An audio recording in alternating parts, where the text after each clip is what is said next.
Allegedly, the Sorcerer King was a cruel ruler of a black city, destroyed 300 years ago by the New World. While they say he wanders among the living, kept up by strange magic, there are non-believers out there. Can you blame them? It sounds so far-fetched, doesn't it?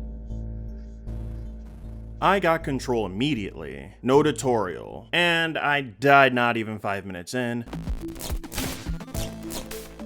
But that's okay. I knew I could learn how to play the game myself. I could air dash for extra movement after I jump. I could attack based on the direction I held, up, down, left, and right, as well as the neutral position. With the controls being somewhat similar to Smash, I figured I got a handle on it. I got a skill point, but I didn't use it. That was a mistake.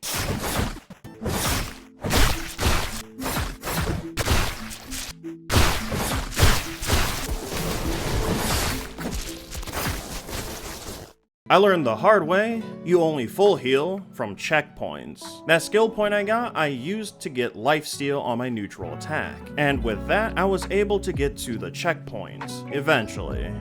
On doing so, I would check to see what the other skills were that I could unlock. One of them was a self-heal. Oops. From there, the game got easier for me.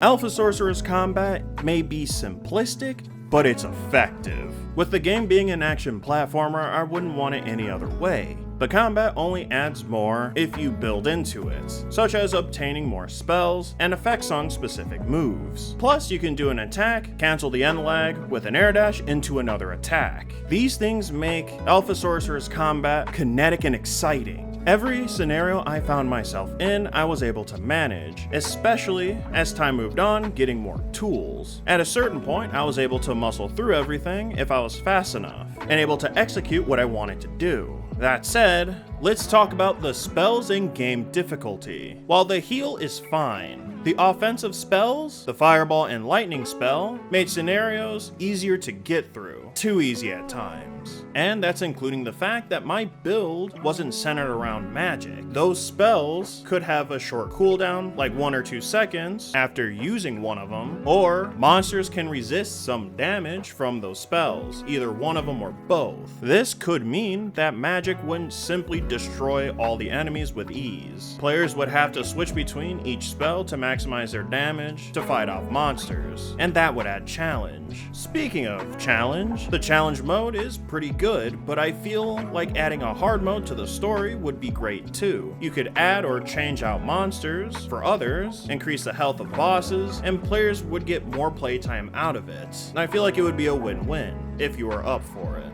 Alpha Sorcerer's story was good enough to keep my attention. Don't worry, I won't spoil you. The overarching plot was fine, but I found the world to be more interesting. This is simply talking about how the world works. Experiencing the dynamic between the main character and the world around him was pretty interesting. I think I would have enjoyed experiencing more of the world through something like a side quest or something, but I did enjoy the game's brevity, so maybe that was for the best. And character-wise, while the main character is cool, I would have to say I like this dude the most. I can appreciate this man's pettiness. I won't elaborate any further than that, but having a side quest revolve around him, that would be fun. And lastly, I believe Alpha Sorcerer's presentation was solid. I loved the minimalist pixel art style. The backgrounds were pretty nice to look at, my favorite being the snowy area on top of the mountain. And also I did enjoy the final moments of the game, but I won't show you that here. The music was pretty catchy as well. Shoutouts to the battle music.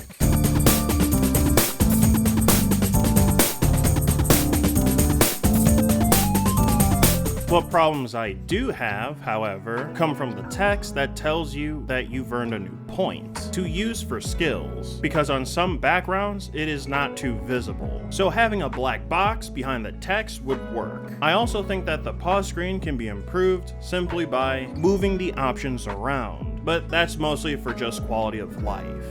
So those are my thoughts on Alpha Sorcerer. I can see myself revisit this game as I found the gameplay to be extremely fun. If you're also interested in this game, you can get Alpha Sorcerer on PC only for $14.99. And then while you're at it, if you did enjoy this game, you should also consider playing the developer's other game, Way of the Red, because it looks cool too. But anyway, that's it from me. I'll see you in the next one. Hey, thanks for watching. Remember to like, comment, and subscribe for more videos on awesome indie games.